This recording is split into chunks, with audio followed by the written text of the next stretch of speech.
हाँ जी, तो स्टूडेंट्स ये रहा हमारा रूट क्राइटेरियन मेथड हॉवेज। तो मैं इसका पहले आपको लेक्चर देना चाहता था। इसमें हम बच्चों चैप्टर 5 के जो बेसिक यानी कि हमारे लिए कंसेप्ट हैं वो भी हासिल कर लेंगे, ठीक है।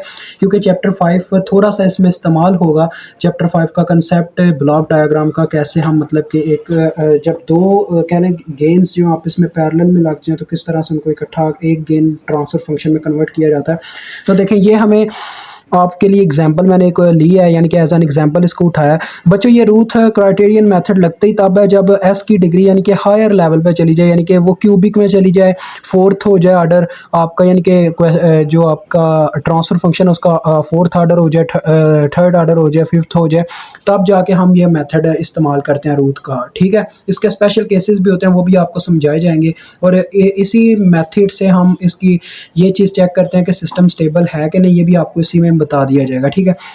पहले मैं आपको ना बच्चों देखो, पहले आपको ये चीज़ बताना चाह रहा हूँ कि किस तरह से मतलब आप इस सिस्टम को ना, यानी कि इसके सिस्टम को यानी कि आप देखो ये जो है इसको एक ट्रांसफर फंक्शन में कन्वर्ट करते हो। ये ब्लॉक डायग्राम यानी कि ये चैप्टर 5 का कंसेप्ट है जो आपको देने लगो। ज़रा देखें, यहाँ पे हमारे पास ये सेम टू सेम वही सिस्टम है, बस ये यहाँ पे वन एच ऑफ एस की वैल्यू वन है इसमें, क्योंकि ये देखो ये जो फीडबैक, ये फीडबैक होता है, ठीक है बच्चों। ये यानी यहाँ से जब आउटपुट, यानी कि यहाँ पे जब कुछ ऑपरेशन परफॉर्म हुआ और फिर यहाँ पे आउटपुट निकली, तो आउटपुट पे फीडबैक आएगा। जो फीडबैक आएगा वो यहाँ से वापस से भेजा जाएगा, और अगर कोई डिफरेंस हुआ ना तो उसको कवर आउट किया जाएगा, ठीक है। इस तरह से ये वर्क करता है। तो देखो ये आपको डायग्राम नज़र आ रही है ना, तो यहाँ पे इसका बेसिक फार्मूला क्या बनेगा, देखें इसका बेसिक फार्मूला कुछ इस तरह से बनेगा। मैं इसकी बेसिक डायग्राम बना रहा हूँ, जो मतलब कि इन दोनों को इकट्ठा करने के बाद ये डायग्राम आ जाएगी बच्चों। देखें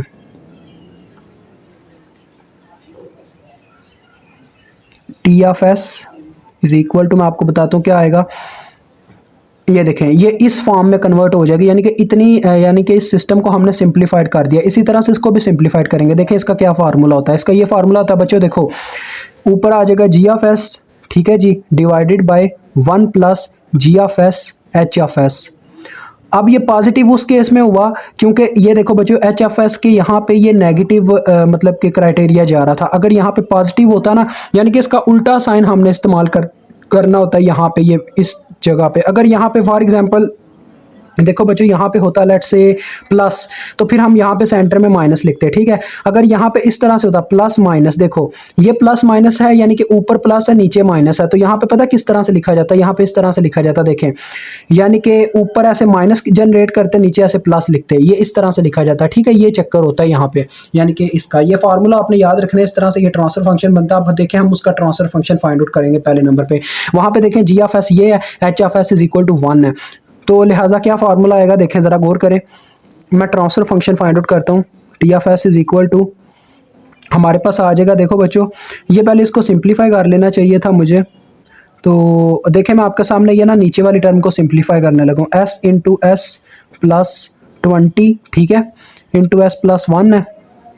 तो बच्चों पहले इन दोनों को मल्टीप्लाई दे लेते हैं, तो देखो क्या आएगा, एस इनके साथ यानी इनके साथ पहले इन दोनों को मल्टीप्लाई देते हैं। एस इंटू आ गया, देखो ये एस के साथ पहले मल्टीप्लाई हुआ एस स्क्वायर, फिर 1 के साथ मल्टीप्लाई हुआ तो सिंपल एस 20 एस आ जाएगा, फिर क्योंकि 20 अब मल्टीप्लाई होना स्टार्ट होगा, फिर ये प्लस 20, जिनको मैथ आता है वो तो सारे ही जानते हैं। तो ये देखो बच्चों अब ये एस इनके साथ मल्टीप्लाई होगा तो क्या आ जाएगा, एस का क्यूब, और ये 21 एस हो चुका होगा तो 21 एस स्क्वायर बन जाएगा, और ये प्लस 20s ये आपके पास आ जाएगा बटे में, ठीक है।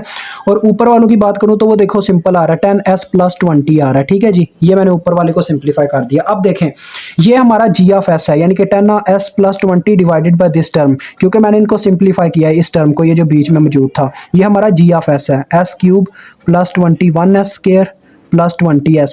अगर हम ये फार्मूला अप्लाई करते हैं ये, यानी कि अगर इनको इकट्ठा करना हो, यानी कि सिंपलेस्ट फॉर्म में लेके जाना हो इस ब्लॉक डायग्राम को, तो क्या फार्मूला लगेगा, ऊपर जी ऑफ एस जो कि हमारे पास ये है 10s plus 20 divided by S cube plus 21s square plus 20s, ठीक है बच्चों ये आ गया। और बटे में क्या आ जाएगा, 1 plus G of S multiply by H of S. H of S आपका यहाँ पे 1 है, तो एच ऑफ एस मीन्स के यानी कि जब 1 इसके साथ मल्टीप्लाई हुआ तो ये तो सिंपल यही आ गया 1 प्लस जी ऑफ एस, तो जी ऑफ एस इसमें प्लस हो जाएगा, तो जी ऑफ एस की क्या वैल्यू है 10s plus 20 divided by S cube plus 21s square plus 20s, ठीक है बच्चों ये आ गया। अब आप इसको सिंप्लीफाई करें, देखें क्या आ जाएगा टी ऑफ एस। बच्चों देखो अगर मैं नीचे एलसीएम लेता हूँ ना तो उससे ये बटा दोनों का कटेगा, देखिएगा कैसे कटेगा, 21s स्क्वायर प्लस 20s। तो देखें ऊपर वाली टर्म तो बच्चों भी एज इट एज सेम है, ठीक है। बटे वाली देखें टर्म, अब बटे में हम एलसीएम जब लेंगे तो देखें एलसीएम यही आ जाएगा, यानी कि S cube plus 21s plus 20s, ठीक है जी, ये सॉरी एस का स्क्वायर है। अब देखो बच्चों इसके बटे में कुछ भी नहीं है तो ये पूरी टर्म ऊपर मल्टीप्लाई हो जाएगी, यानी ये एज इट एज आ जाएगी यहाँ पे S cube plus 21s square plus 20s, ठीक है, ये आ गई। उसके बाद इसके बटे में ये टर्म मौजूद है, सेंटर में प्लस है तो ये टर्म ऊपर वाली एज इट एज आ जाएगी 10s प्लस 20, ये आ जाएगा हमारे पास, ठीक है। अब आपको पता है बटे का बटा कट जाता होता है इस तरह से, यानी ये दोनों का बटा आपस में कट जाएगा। अब ये टर्म ऐसे आ जाएगी, टी ऑफ एस आपके पास अब फाइंड आउट हो जाएगा, देखें T of S is equal to 10s plus 20 divided by, ये देखो s का क्यूब आ गया प्लस 21s स्क्वायर आ गया, और बाकी टर्म्स देखो कि क्या बन जाएगा 30s प्लस 20, ये आपके पास ट्रांसफ़र फंक्शन आ गया। और आपने ट्रांसफ़र फंक्शन की फॉर्म देखी थी, फिर ये बन जाती होती है, ठीक है। तो अब इसी ट्रांसफ़र फंक्शन को बच्चों हम इस्तेमाल करके रूट क्राइटेरियन मेथड का टेबल ड्रा करेंगे और उससे फिर वेरीफाई करेंगे क्या ये सिस्टम हमारे पास स्टेबिलाइज है कि नहीं, ठीक है जी। तो देखो ये मेरे पास आ गया ना, अब आपने पता क्या करना है, देखें सिंपल है, टेबल में सिर्फ हम इसकी यानी कि ये जो डिनोमिनेटर होता है ना, इससे तय करते हैं कि हमारा सिस्टम यानी कि क्या नाम है, जो हमारा सिस्टम है वो स्टेबल है कि नहीं, डेट्स वाई सिर्फ डिनोमिनेटर से तय होता है। तो ये देखो रूट टेबल ड्रा करने लगा हूँ मैं। आपने ना यहाँ पे बच्चों एस की डिग्रीज लिखना स्टार्ट करनी है, देखें एस की डिग्रीज लिखना मीन्स यानी कि हायर डिग्री से स्टार्ट करना, पोलिना ये डिनोमिनेटर आप ऐसे ना एक साइड पे इक्वेशन लिख के रख लो, S cube plus 21s square plus 30s plus 20, ठीक है, एक साइड पे लिख के रख लो।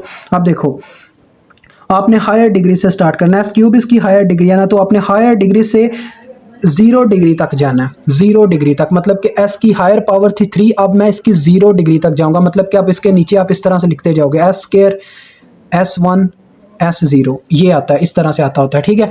अब इनके आगे आपने नंबर्स लिखने होते हैं, वो कैसे लिखते हैं, देखें एस क्यूब है ना बच्चों, एस क्यूब ये देखें इस तरह से लिखेंगे इनके नंबर्स, एस क्यूब है ना, ये फर्स्ट डिग्री है, फर्स्ट डिग्री फर्स्ट नंबर से स्टार्ट होगी, यानी कि इसके साथ कौन सा कांस्टेंट है, 1 है, पहले नंबर पे आप 1 लिखोगे, ठीक है। फिर आपने ये सेंटर वाला, यानी अब आपने एक एक नंबर छोड़ के लिखना है। अब आपने 1 लिख लिया, फिर अब आप क्या करोगे, इसको छोड़ दोगे, फिर ये वाला नंबर लिखोगे 30, फिर अब आपने इसको छोड़ना था, आगे आपने एक नंबर लिखना था, लेकिन यहाँ पे क्या है, आगे 0 है, तो आगे अगर हमें 0 की ज़रूरत पड़ी तो हम लिख लेंगे, अदरवाइज ऐसे ही चल जाएगा काम, ठीक है।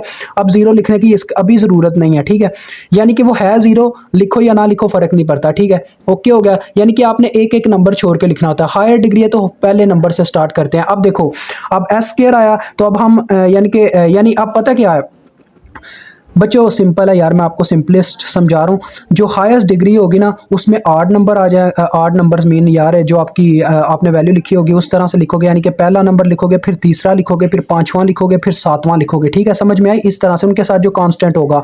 और फिर जो दूसरा नंबर होगा ना उसके लिए आप क्या करोगे, दूसरा लिखोगे, चौथा लिखोगे, छठा लिखोगे, यानी कि पहले के लिए 8 नंबर्स लिखोगे, 8 नंबर 8 डिग्री जो आपके पास यानी कि 8 डिग्रीज होंगी इसकी, उनके कांस्टेंट लिखोगे, और जो दूसरा नंबर होगा उसके लिए इवन डिग्रीज के कांस्टेंट लिखोगे। आपको समझ आ जाएगी जैसे जैसे हम क्वेश्चन करते जाएंगे। अब देखो अब मैं एस स्क्वायर के लिए लिखने लगा तो यहाँ से लिखूंगा 21 आ गया।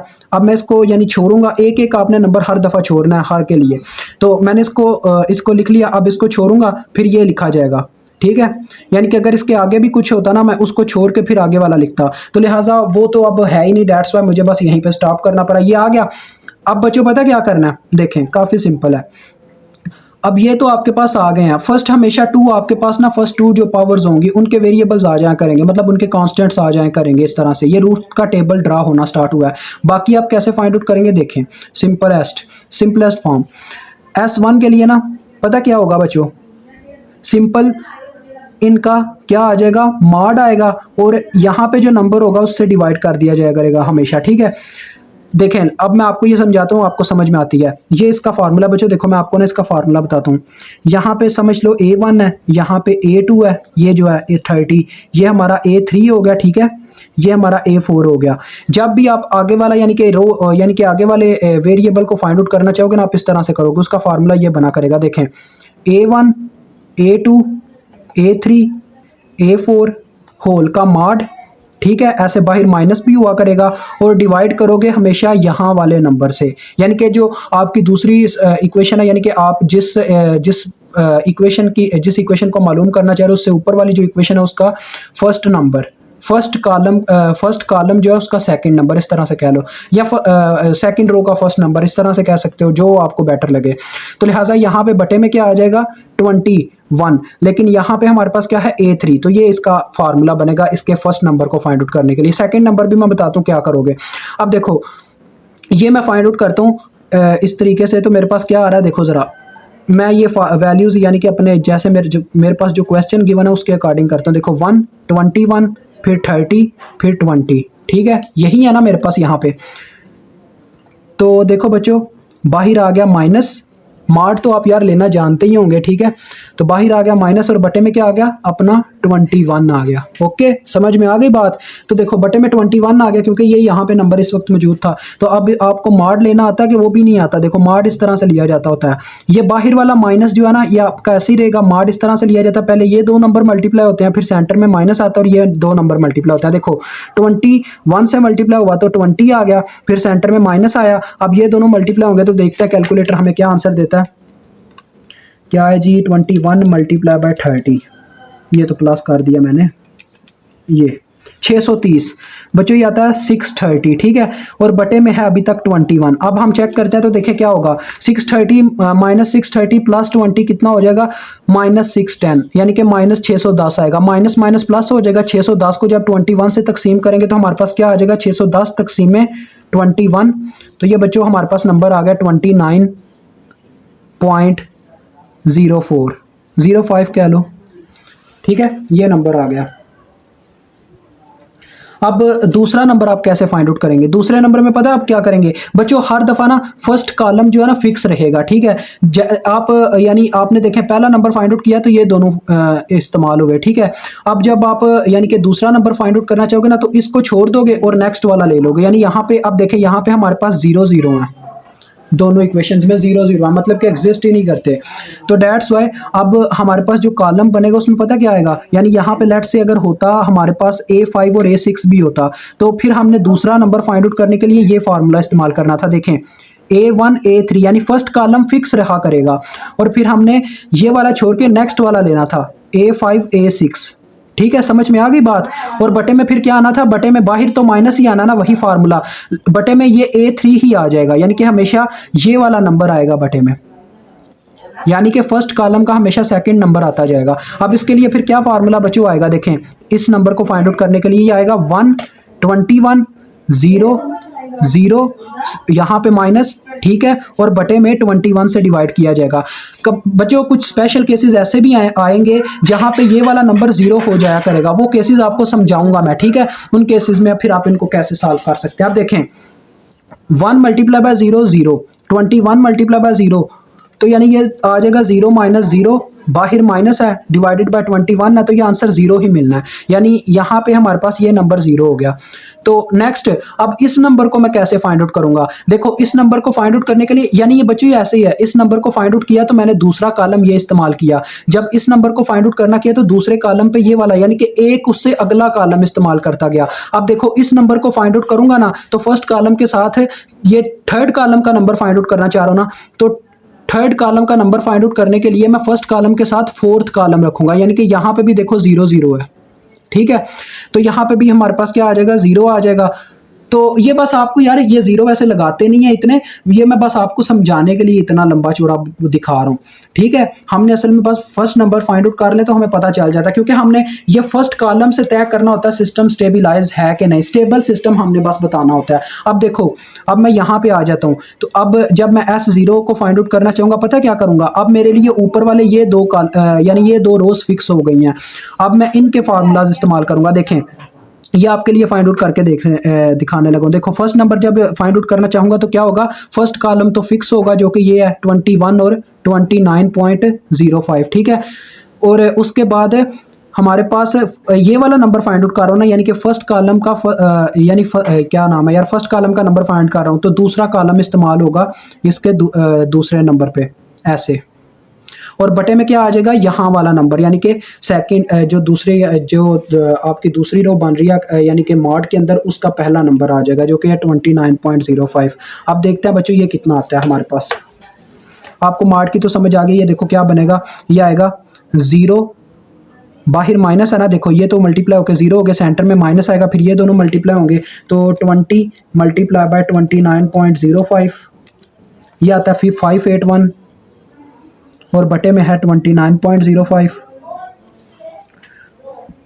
तो ये तो मेरे ख्याल में 20 ही आ जाएगा, ये बच्चों 20 आता है, ठीक है, ये +20 आंसर आता है इसको, ये सारा सॉल्व करने के बाद। तो यहाँ पे इसका फर्स्ट नंबर 20 बन गया। नेक्स्ट नंबर बच्चों जब मैं फाइंड आउट करना चाहूँगा तो क्या करूँगा, इस कॉलम का इस्तेमाल करूँगा और इसका इस्तेमाल करूँगा, यानी कि इस दूसरे नंबर को फाइंड आउट करने के लिए हमारे पास से क्या होगा, ये कुछ इस तरह से होगा, देखें 21 29.05, ठीक है, और फिर ये थर्ड कॉलम इस्तेमाल होगा क्योंकि मैं सेकंड कॉलम का नंबर इस्तेमाल कर फाइंड आउट करना चाह रहा हूँ, तो थर्ड कॉलम के नंबर्स आ जाएंगे, यानी कि थर्ड कॉलम का ये 2 नंबर आ जाएंगे और फिर से यही नंबर बटे में आएगा और बाहर मॉड के माइनस होगा, ये फार्मूला होगा फाइंड आउट करने का जो कि 0 आ जाना है। अब देखें हमारे पास जो जो नंबर आए हैं वो मैं आपको ना ये सारा रूट टेबल अब आपके सामने पेश करता हूँ, जो मेरे पास आया, मैंने ना वहाँ पे ज़्यादा कुछ गंद मचा दिया समझाने के चक्कर में। तो नेक्स्ट जब क्वेश्चन वगैरह करेंगे तो मैं आपके लिए ना इंशाल्लाह कोशिश करूँगा ज़्यादा इस तरह से गंद ही ना मचे, ठीक है। तो देखो यहाँ पे फर्स्ट नंबर 1 आया, फिर 21 आया, फिर 29.05 आया और फिर ये हमारे पास 20 आया। अभी अभी देखो ज़रा बच्चों, हमारे ये जितने भी नंबर आए हैं इनका साइन देखो चेंज हो रहा है, नहीं ये प्लस ही रहा, ठीक है, ये भी प्लस ही रहा, ठीक है, यहाँ पे भी इसका नंबर प्लस ही रहा, हमने बस फर्स्ट कॉलम से देखना होता है 0 की डिग्री तक। अब देखो यहाँ पे टोटल हमारे पास इसकी क्यूब की डिग्री है ना, तो टोटल आपने ये बच्चों इस तरह से देखना होता है, देखें यहाँ पे टोटल क्यूब इसकी डिग्री है, यानी कि टोटल 4 रूट्स निकलेंगे, सॉरी बच्चों क्यूबिक डिग्री है तो इसकी तो 3 वैल्यूज होंगी ना, 3 वैल्यूज है, 3 वैल्यूज। तो देखो 3 वैल्यूज हैं इसकी, जो तीनों की तीनों अब लेफ्ट साइड पे एग्जिस्ट कर रही हैं, ठीक है जी। लेफ्ट साइड मींस देखो ये आपका वो था ना, ये देखें वो मैंने आपको समझाया था शुरू वाले लेक्चर में, ये होता है सिग्मा का, ये होता है जे ओमेगा का एक्सिस यानी वाई एक्सिस। मैंने आपको बताया था कि जब आपकी यानी वैल्यूज सिस्टम उस वक्त स्टेबल होता है जब सारी की सारी वैल्यूज लेफ्ट साइड पे एग्जिस्ट कर रही हूँ। अब ये हमारा लेफ्ट साइड है ना, यानी कि नेगेटिव एक्स एक्सिस। तो यहाँ पे देखो क्या क्या वैल्यू एग्जिस्ट कर रही है, हमारे पास जो भी यार वैल्यूज एग्जिस्ट कर रही हैं, ये देखो एक 1 है, ये पोल्स की वैल्यूज हैं बच्चों, ये सारे पोल्स हैं, ये चीज़ याद रखिएगा क्योंकि हम बटे में से ये ऐसी एक्स की यानी कि एस की वैल्यूज निकाल रहे हैं जिनसे हमारे पास आंसर 0 आ रहा है, ठीक है, यानी कि ये पोल्स की वैल्यू है, इस तरह से समझो। तो ये पोल्स की वैल्यूज हैं, डेट्स वाई हमारे पास यानी कि यहाँ पे ये पोल्स हैं जो कि चारों के चारों कहाँ पे एग्जिस्ट करते हैं बच्चों, सॉरी चारों के चारों नहीं यार, फिर से गलती करके, तीन पोल हैं, तीनों के तीनों एग्जिस्ट करते हैं हमारे पास लेफ्ट साइड पे, तो ये सिस्टम होगा स्टेबल। अगर ऐसा होता, लेट से बच्चों अब आपको सारा सिस्टम समझाने लगो, अगर आपके हर पोल बच्चों यानी कि अगर आप वैल्यूज निकालते हो, अगर आपका साइन कोई कहीं पे भी चेंज नहीं ना होता तो आपका सिस्टम स्टेबल हुआ करेगा, ठीक है, ये चीज़ याद रखिएगा। अगर एक दफ़ा भी चेंज हो गया तो आपका जहाँ पे चेंज हो रहा होगा वो वाला पोल एग्जिस्ट करेगा लेफ्ट साइड पे, ठीक है। आपने ये ड्रा करके नहीं बताना होता वहाँ पे, यानी कि आपके आंसर में आपने बस यहाँ पे ये लिखना था, यानी कि ये जो आपका आंसर है ना इसमें आपने बस ये बताना था कि अवर वी हैव 4 या सॉरी वी हैव 3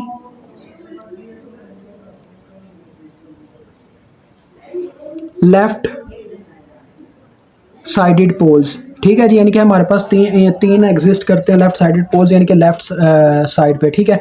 तो दैट्स वाई ये हमारे पास सिस्टम स्टेबल है, ठीक है। अगर ऐसा हो बच्चों, देखो मैं जैसा कि बता रहा था, अगर -21 आया होता, लेट से -21 आया होता, तो ये सिस्टम देखो एक दफ़ा ये कितनी दफ़ा इसका साइन चेंज हुआ, पहले था इसका साइन प्लस, ठीक है, प्लस से ये माइनस में गया, एक दफ़ा चेंज हुआ, फिर माइनस से प्लस में गया, ठीक है। तो ये दो दफ़ा इसका साइन चेंज हुआ है, जितनी दफ़ा इसका साइन चेंज हुआ करेगा ना हमारे सिस्टम में, यानी कि जितनी दफ़ा साइन चेंज होगा उतने पोल्स आपके लेफ्ट साइड पे एग्जिस्ट किया करेंगे। तो लिहाजा यहाँ पे अगर इस तरह से सिस्टम होता तो 2 पोल्स यहाँ पे होते और एक पोल यहाँ पे होता, तो ये सिस्टम अनस्टेबल कहलाता। उस सूरत हाल में हम ये आंसर लिखते हैं, देखो we have 2 poles, we have 2 poles at left side, ठीक है बच्चों, and 1 pole, sorry left side क्या गया हूँ, लेफ्ट साइड तो ये है ना, यहाँ पे एक पोल है, मैं ये बच्चों काफ़ी गलती कर जाता हूँ।